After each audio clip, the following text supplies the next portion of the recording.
Hi, my name is Monica. Welcome back to my channel, and today we're going to be getting into plastic surgery, beauty standards, and all that jazz.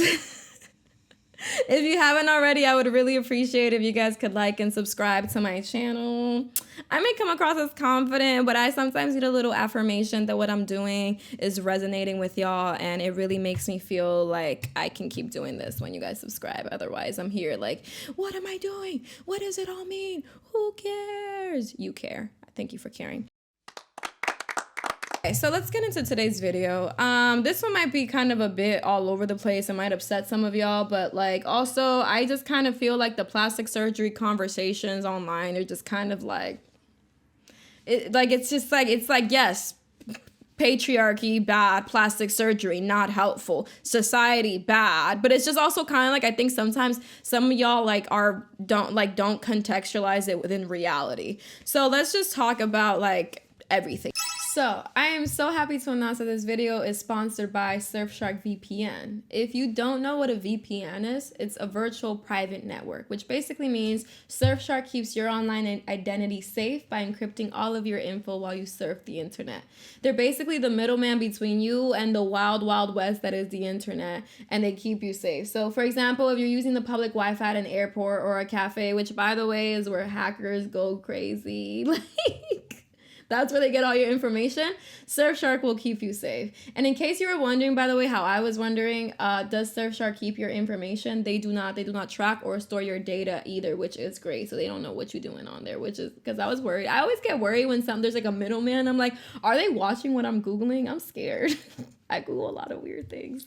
All right. Something that I'm also really excited about is that Surfshark VPN allows you to change your IP address to different countries. And basically your device will think you're in that country, which means whatever shows and like movies are available there that aren't available here, you can watch, which means movie night for me and my boyfriend will be a lot less expensive because we're the kings and queens of, oh, it's not on Netflix. It's cool. We'll just buy it all the time. Now we don't have to do that. We could just use our VPN, change locations, watch what we need to watch, which I'm super excited about.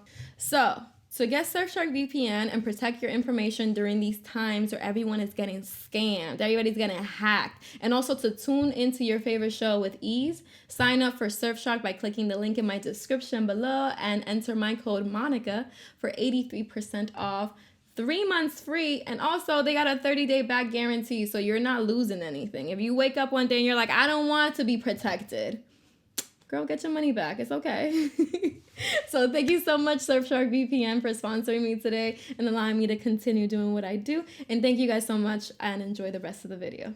Beauty standards are inherently a construct, but they're also constant. Like there's always beauty standards. Even in the animal kingdom, there's beauty standards.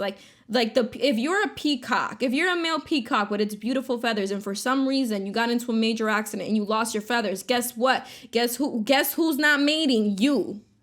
There was a standard. You couldn't achieve it. You couldn't attract who you needed to attract, right? So inherently there's beauty in its essence is unattainable. It's exclusive. There's like, within our society, and it's something to achieve. It's something to work towards. And independent of whether we were living in a patriarchy or in a matriarchy, there has always been beauty standards. Whether we're talking about Eurocentric beauty standards, or when we're talking about Asian beauty standards, or when we're talking about African beauty standards in different tribes, there has always been different beauty standards throughout the history of humanity, because as humans, we like to aestheticize our experience. We like to engage in ritual and tradition and superstition. We like to decorate our bodies and kind of talk about how that relates to our culture and what we're doing, use different things to create metaphors for who we are.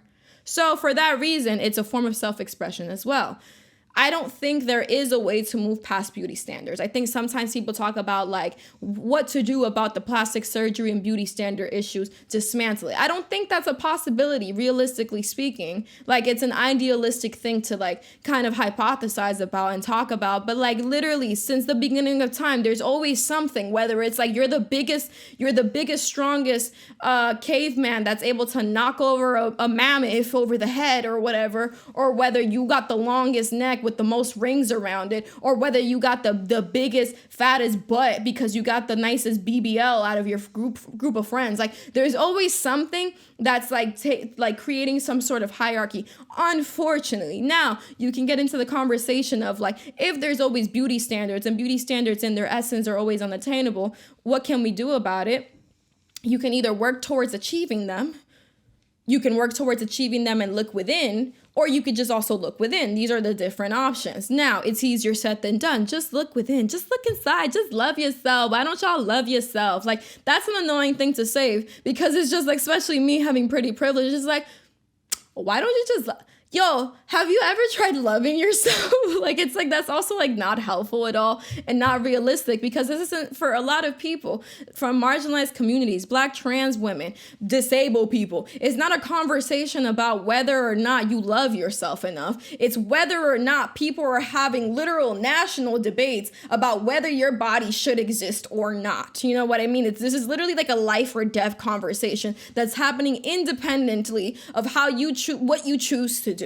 So for some people, even like not choosing to adhere to beauty standards still makes you subject to beauty standards. Even if you're like, I'm going to be radical and progressive and just really push this and not give into the patriarchy and not give into these like specific beauty standards and just choose to be myself, you are still subject to these things. Like, there's still ways in which your own body will dictate the way other people receive you. A lot of people, for example, were talking about this in TikTok during the pandemic. People that were never really struggled with their weight, that were always naturally slim, that put on weight during 2020 and 2021 from being indoors, from stress, whatever. You literally surviving a pandemic. Congrats, your body held on. You know what I mean? Blessed. But like, some people put on weight. They got back to their jobs. I remember this one video. This was so long ago, so I don't have it. But this one video of this girl saying she's always been a waiter. The way she was treated before the pandemic when she was slimmer, and now that she's put on weight, night and day. People are shorter with her, more dismissive, wouldn't tip her as much. Is kind of bothered by her presence there. And like, fat phobia is a real thing. These phobias are real things. And it's just kind of one of those things that you can choose to be radical and love yourself, but it also doesn't change the way that people interact with you. Now, depending on what you have access to, you may be able to move past this. For example, if you have supportive groups of friends around you, constantly affirming you, doesn't matter how you look. You are a worthy human. You literally matter. You bring so much value into my life just by existing, independently of what you look like, what you have to offer, like financially, anything. Like, you matter because you are alive, because you're a human being. Like, you literally matter so much. If you have that confidence from being like raised in that type of way, which a lot of us don't have that privilege. A lot of people, we're talking about weight, hair, colorism, texture, anything, literally anything. A lot of us grew up with parents that were always nitpicking, always critiquing the ways in which you look and how you couldn't help but look that way. So if you had the privilege to grow up in an environment where either people looked like you, for example, so you weren't even like you didn't grow up with that like us versus them mentality or feeling excluded kind of, or the reality of even being excluded, you may be more confident in the way you are. You have supportive friends. You date within a certain space where you're just in a certain community where you are loved. A lot of people don't have that. So a way in which you can attain that, like I just said, community. You can really get into like learning more about the systems that oppress us all. All of these are privileges. Like, literally educating yourself on theory is a privilege, because a lot of people, fun fact, are still just trying to survive. The people that would benefit the most from having the language to communicate the experiences that they're having are too busy trying not to die on a daily basis. And sometimes I feel like when people pick up theory, when people pick up like different philosophies, when people pick up different frameworks that resonate with their perspective so strongly, they forget that like the fact that they're even able to engage with it, educate themselves on it, is a huge privilege. And just because you know about it doesn't mean that you're exempt from criticism, or that you don't do things that also harm the situation, and harm those that would benefit the most from knowing this information. And also the people that literally from their material conditions know the most about the situation. So an example of this would be, for example, Marxism. People that get into like the Communist Manifesto, learn all become Mr. Karl Marx themselves. Like, look, quoting Communist Manifesto left and right. I can read you a whole passage like it's the Bible off the top of the dome. Like, this is, we really here liberating the working class. Name one working class. Go talk to them. Like, you literally can't. Like, I think some people think that like just because they read it, they know more. The people that are doing the people that Karl Marx wrote about are the ones that know the most about the situation. So the people that got the life altering, that actually went under the knife, risk their entire life to adhere, to assimilate, to try to exist within a beauty standard so their material conditions can be improved, are the ones that know the most that there is a system that's oppressing them. Whether they have the language to communicate it or not, or whether they're thinking critically or not, they literally made a major decision. Like, no one chooses to go under the knife, like, just like on a whim, you know what I mean? I think sometimes because of how fast social media moves, like you think people are just kind of like, oh yeah, sign me up. I'm at the drive-thrus at Wendy's. Oh, let's just like stop at the BBO clinic on the way home. Like, no, this is like a major decision you make. Like, you have to figure out for the next few months, like, who's gonna wash your body? Because you can't, like, you need help. You need like full around the clock help. You literally can't sit on your butt for a long time. So this isn't like an easy decision to make. And sometimes also, I'm gonna just sprinkle this thing in there. Within like a lot of the BBO conversation on TikTok for a while, it just felt like a lot of people in Black people's businesses and people of color's businesses. Granted, not everyone that gets a BBL is a person of color, of course, but it just felt like, bro, like y'all just making it seem like people don't think, like they're just like not thinking. Of course, it's very fast, but I think we have to think about like capitalism and how all these things are becoming a lot more accessible. For example, a lot of clinics have payment plans right now. A lot of these doctors are demons, bro. Literal full-blown fangs, vampires, chop shops, bringing people in, taking the victims of the patriarchy, of beauty standards, the people that have the least financially to fall back on if they're disabled from this procedure, and they're selling them pipe dreams. So for me, I don't care if it's a feminist action or not. Literally, who is even like, it's just like y'all are over here having a philosophical, hypothetical debate about whether something is or isn't in an abstract sense. And people are literally here like putting away their entire life savings to be disabled for several months and may not even come out of that procedure because the BBL procedure has a mortality rate of 1 in 3,000. So what do you want? Like, it's really absurd for me. So it's like, for someone to do that, they have to be existing in a very specific world. Like, I think sometimes a lot of y'all that like try to get into these conversations about whether we shouldn't do this or not don't know people that do this. I'm Dominican.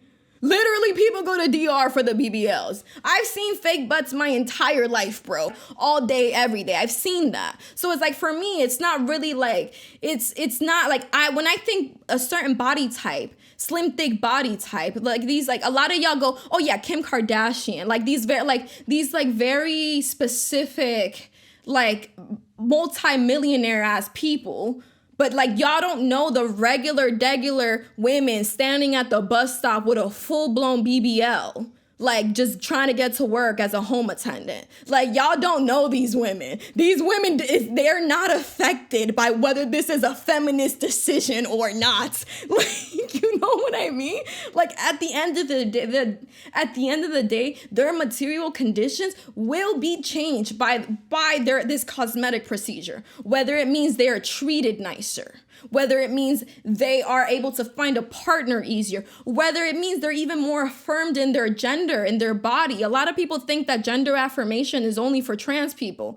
If you are growing up super thin your entire life in a community like a lot of our communities that value thicker women, and you get the opportunity to get a BBL, that will help you feel like a woman. That will help you feel more feminine if you can have a certain body type. Now, whether these things are right or wrong, we could talk about for days, but it doesn't change a certain reality. Just because we have an idea of what we want doesn't mean that that's what is currently. And of course, it would all help us all to think critically about these things. But in our hypothetical musings and our thought experiments on the internet, like just kind of talking about whether something is or isn't, like people are literally like living their lives trying to make ends meet. So that's just kind of my take on that. As far as whether we should or shouldn't, or like what, it just feels kind of like a pointless conversation. And I think y'all talk about like classism because we're raising the beauty standard so much and we're making it unattainable for only people that have a certain type of amount of money. All the people that I know that had their body, I don't know any rich people. Number one, I don't know people that are that rich. That's number one. Like growing up in New York, I really don't know that many rich people. Number two, all the people that I know that got their bodies done are not rich. Like, it's people that put money to the side for a specific reason. So it's not even it's like there's not really that big of a barrier. Like we're not talking about the 1800s. We're talking about the 2000s. Like you could put money to, you could get a credit card. This is a capitalism issue, bro. It's the fact that a lot of these clinics are sharks. This society in general, and with the beauty standards in constant flux, is a major issue. And I feel like that's a more fruitful conversation. So for example, a clear way in which you can see how social media has affected trends is Shein, is fast fashion. So when you think about fashion cycles and the ways that like we think about like different periods of times in regards to fashion, you think about, for example, distinct movements. So the 70s, the style of the 70s is very distinct, the 80s, the 90s. And then now because fast fashion, we're able to order directly from factories. They're able to produce things at a higher rate. They're able to see in real time, oh, that's what y'all like? Cool, let's just make it. It's up for sale in 3 days. We already got the product shots and everything, and we'll ship it to you by next week. Trends are moving a lot faster. So we go from Y2K one moment to cottagecore the next moment. So I'm not into fashion that much, so I can't tell you another one. But it's just constantly in flux. And you're able to attain that image very quickly. It feels like a lot of people are cosplaying with style. But it's cool. It's gender, it's self-expression. It's gender affirming. It's all these fun things that fashion can be. We can get into conversations about how environmentally this is horrific, financially this is horrible, on a human rights basis. Where are these $3 full-blown boots and jackets coming from? Because nothing on this planet should be that cheap. Like honestly speaking, like how is it this affordable? It can't be. Like someone on the other end of that is dying for you to get that cool baby tee, bro. But like we don't even got to get into it because at the end of the day, I'm not gonna blame the victim for just doing what they got to do. You know what I mean? Sure, should we consume more? Should we consume less? For sure. But it does not change the fact that when you navigate this world in your day-to-day, life may be easier if you appear a certain way, or you may feel more confident if you choose to engage in certain things. Now, I bring up the fast fashion Shein conversation to get into the beauty standards conversation, just how those styles are changing so quickly. We don't really have like a set style of like the 2020s. Like now we don't really like know what's the style. How do people choose to dress? Like early 2000s it was low-rise jeans. Now it's just like a hodgepodge of things. It's like a really mix of things. I think the same thing can go for beauty standards. Like for example, like recently with the thin eyebrow filter, everyone has discovered, wait, thin eyebrows look kind of good. We always want what we don't have. And that's kind of like the thing about beauty, the thing that you have to work for. That's why during times where there wasn't an abundant amount of food, where people were severely impoverished and food wasn't as accessible, being heavier was seen as more desirable because it meant you had access to food, so you were wealthy, and you also didn't have to move your body around too much. You weren't out in the fields essentially exercising and exhausting yourselves. You were rich enough, wealthy enough, privileged enough to live comfortably, versus now where it's like maybe because we have an abundance of food, especially the 2000s, it's like, well, you know what's unattainable? Being a size 00 as a fully formed post-pubescent menstruating woman. Try it. Let's see what happens. Anorexia, that's what happens. So we always kind of want, and by we, I just mean general society, we always kind of want the unattainable, and because of the plight of women, we always like to see how badly do you want this? Are you willing to go under the knife and almost die?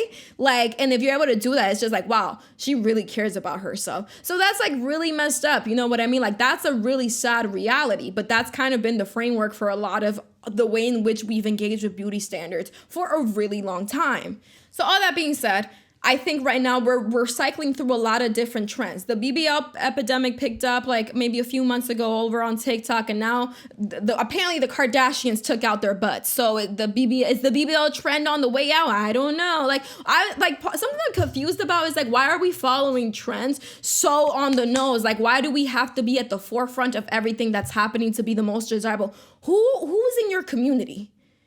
If you're trying to please people, just please who's immediately around you. I think a lot of people that are engaging in these conversations live online. They think that like, because they see the stuff happening online, they have to adhere to it. If you exist in the real world, and look, I'm an online ass person.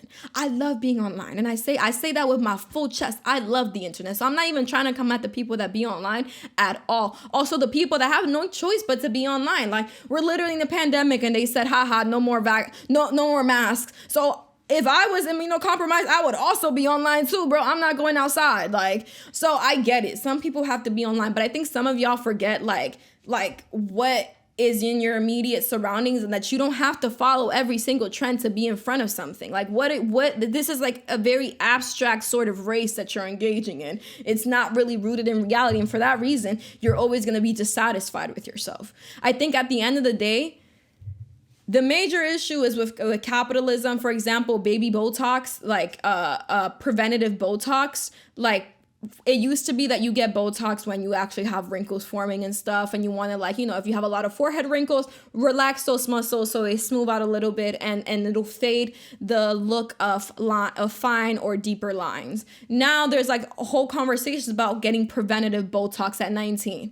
That is not a thing. I'm not a doctor. Actually, my brother's a dermatologist, but that's not a thing, bro. It's really not a thing. It's only them trying to push things, cosmetic procedures, elective cosmetic procedures that you pay out of pocket for, that you make big money on younger and younger consumers. And it's actually causing muscle atrophy that then makes you actually get wrinklier in the future. So I think within everything, you're constantly being sold more insecurity. You're being sold more issues. Hey, you're 25. Guess what? You're about to start aging. Where back in the day, like, I feel like everyone just kind of existed and aged as they did. Like, everybody obviously engaged in beauty rituals, but it's just like, it just kind of happens through time. Within certain cultures even, I think there's a lot of pride in aging. And the wrinkles showing that your body lived. Like, it literally lived. This existence that we all like struggle through so hard, like living in relation to each other, backbreaking work, feeding our loved ones. Like, my body shows that. Now it's like, I just want to remain untouched. I want to look like I never did anything. I want to look like a child. Like, I want to look like a baby. Like, it's a lot of pressure on not having your body carry any of the burdens, any of the weight, any of the struggle, and to have the constant look of being unbothered, of being put together, of being like, perfect, essentially. And because you can't ever appear perfect, it's the perfect scheme. It's because you're constantly are going to be in a position of needing to acquire more and more and more. And studies show this does this, and study shows this, and buy this and buy that and new product constantly. And you are essentially enslaved to something that you can't outrun, which is you're going to get old and wrinkly one day. You're going to get old and wrinkly one day and have to wear diapers. I feel like part of the reason why I'm just like, yo, this shit happens is because I literally have elder grandparents and I help wash my grandma. And washing an old person makes you realize, like, bro, it doesn't matter what you do, what you've done, anything, we all end up here if we're lucky, because life is really hard and you better hope you make it to an old age at the end of the day. So with all that being said, beauty standards suck, but they've existed since the beginning of time. Capitalism is making us bleed out our pockets to achieve something that can never be achievable. And plastic surgery isn't feminist, but also neither is like getting killed at the hands of like not assimilating and standing out too much, and or not being feminine enough, or literally just not being able to get a certain kind of job and all of that. So the debate doesn't matter to most people. To most of the people that are affected by the patriarchy, literally don't have the time to engage in the discourse. In general, it would be ideal to not really be as concerned with what others expect of you with beauty standards, to kind of like live by the beat of your own drum or whatever that may be, to create standards for yourselves, to really get to the bottom of what you find beautiful, to express what you want to express from within, and to think critically about all the choices that we make. But ultimately, even the thought experiment of, if you were on a stranded island and never were sold the images you were sold, would you still want to get a nose job? Probably not. But also, would you literally have anything? Probably not also. So it's kind of like, you can't really, like, nothing exists in a vacuum. If it wasn't this that we were struggling under, whatever construct we're struggling under, it'd be something else, unfortunately, unless you're at the top of the totem pole. And a lot of the people that are the most affected by these things are not at the top of the totem pole. So it does not matter. Yeah, I think it's in everyone's best interest to engage with the people that are the ones making these decisions to change their bodies, and see, what do you need? How can we help? How can we really like engage with each other instead of being like actually gatekeeping feminism?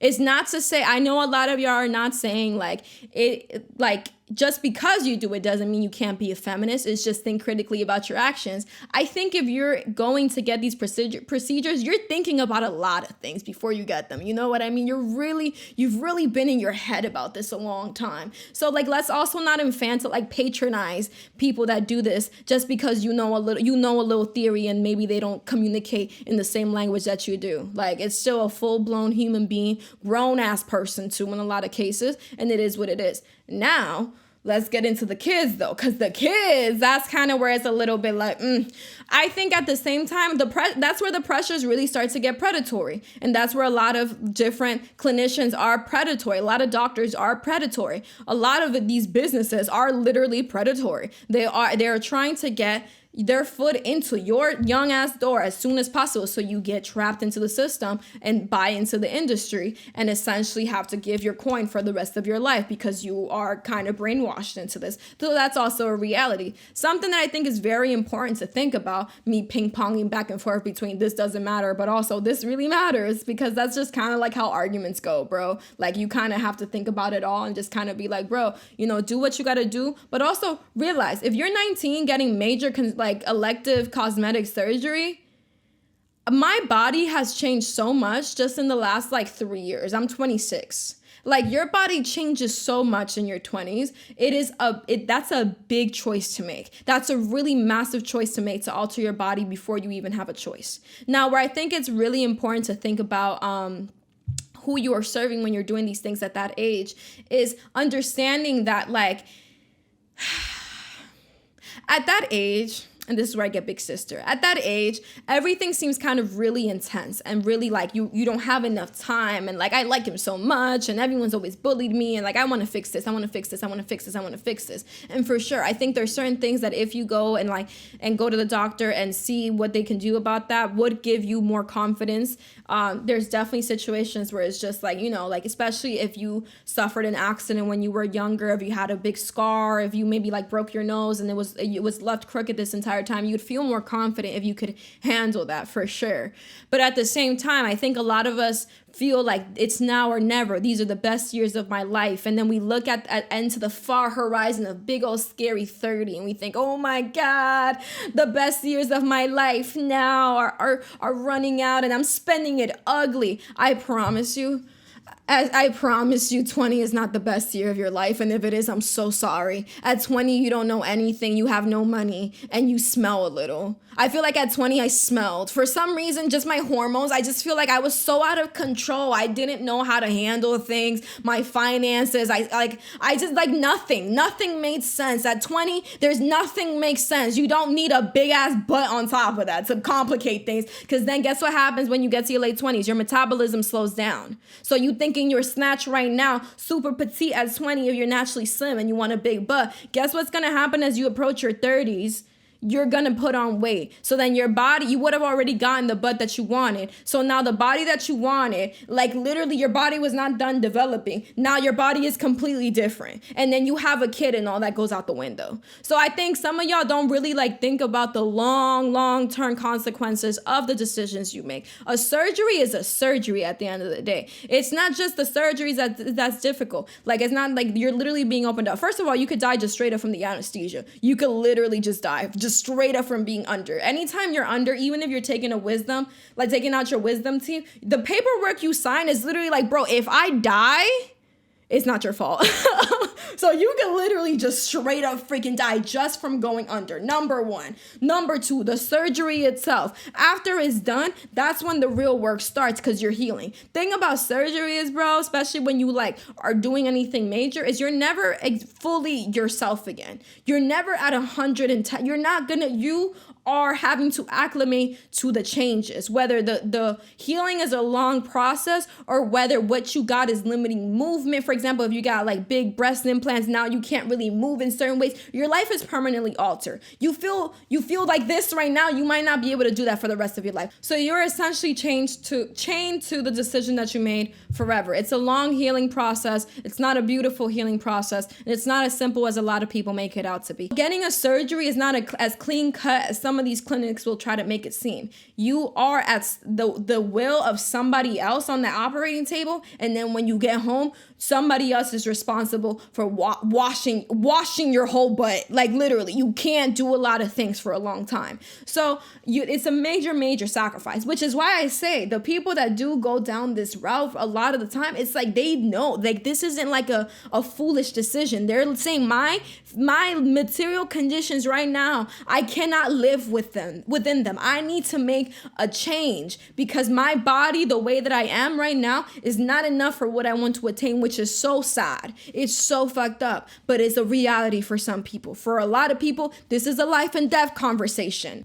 Yeah, I think it's really unfortunate a lot of people are getting stuff young. I think it's really unfortunate that we're giving into the fear of getting older. Something I was really reflecting on in regards to beauty standards and even femininity a long time ago is how all the women, how I've always considered femininity. Like, for example, think about your own mothers. I don't know your mom. I really don't. But think about a lot of the maternal figures, at least within my community. It's a lot of heavier set women, deep voices, short hair. It's not like a petite, long-haired 20-year-old that's like it's literally like a grown-ass woman with strong hands that could dip her hand into the frying oil and pull out pastelitos. Like, that's, when I was growing up, I'm like, bro, that's a woman. Me, I'm a little girl. That is a woman. Like, when I think of a woman, that has always been what I've been raised around. So I think a lot of us are very kind of removed from our communities, whether we're living alone, whether we're on the college campus, whether we're online a lot, whether we have to leave behind where we live, all these types of things, you kind of lose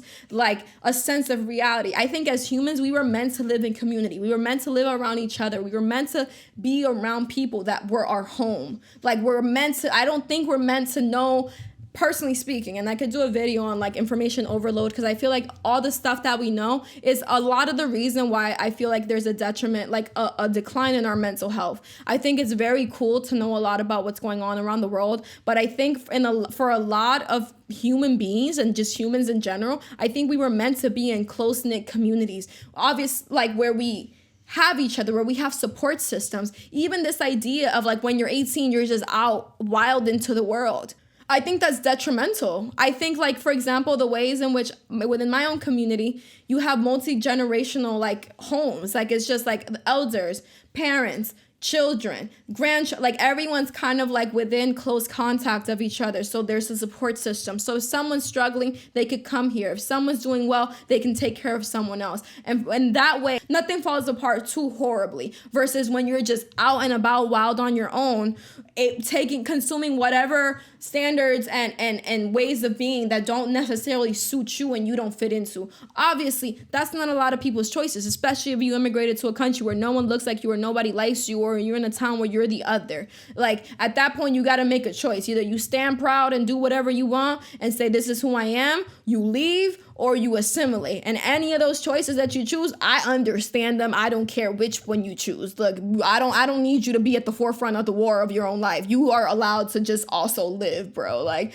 personally speaking, I think some of y'all learned about activism and said, y'all aren't activists too? No, bro. All I want to do is watch Netflix and eat, unfortunately. Life is hard enough. Like, this life is mad hard, bro. So I'm like, I feel you. Some of y'all have all the time and the emotional capacity to do this shit. I'm doing this. Look at me talk. Look at me stressing myself on a Wednesday evening. My dog got surgery. She's behind me and I'm here yelling about this stuff. Like, it's so unnecessary. Like, it would be more functional if I helped like out my family and stuff like that. But like, now I'm just dragging myself. This is obviously helpful too. But I'm saying, like, not everyone has to do this to be a functional, productive, worthwhile member of society. You do not have to be standing on top of a milk crate talking about the patriarchy to be a worthwhile woman, to be an intelligent woman, to be helpful in your community at all. I think for me, that's just kind of like,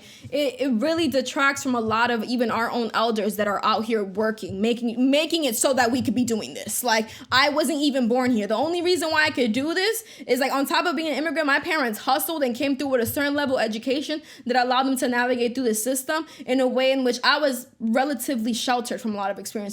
We're not rich by any means, bro. We're not even middle class. But like, at the end of the day, it's like I came through with certain privileges and I was so protected that I'm able to say things like, hey, maybe I don't need to do certain things. Maybe I don't need to fulfill certain standards. Maybe I can think outside the box. A lot of y'all be like getting mad at the people that suffer the most from the box for being in the box. And I'm like, why? Like, we get it. You're better. Like, it's so not helpful. So don't give in to consumerism and capitalism. You honestly don't need that much to live. Really look at other cultures around the world and kind of learn how to see the different standards of beauty, the beauty in aging, the beauty in even saggy breasts. Like, bro, these titties really fed a baby, bro. Why would they be up here? They worked. It literally worked. Like, it did what it did. Like, why would we not celebrate that? Or even just like, bro, your hands worked. Like, look at the people that work with their hands. Like, it really did that. Like, why do you need to look so untouched, so unbothered by life? All right, and that's that on that. Thank you so much, guys, for watching. I get really amped up.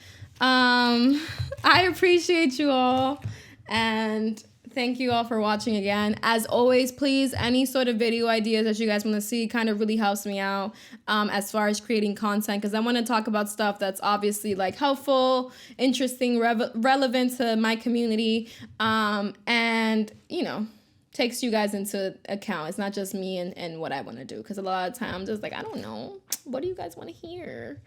So thank you guys so much for watching.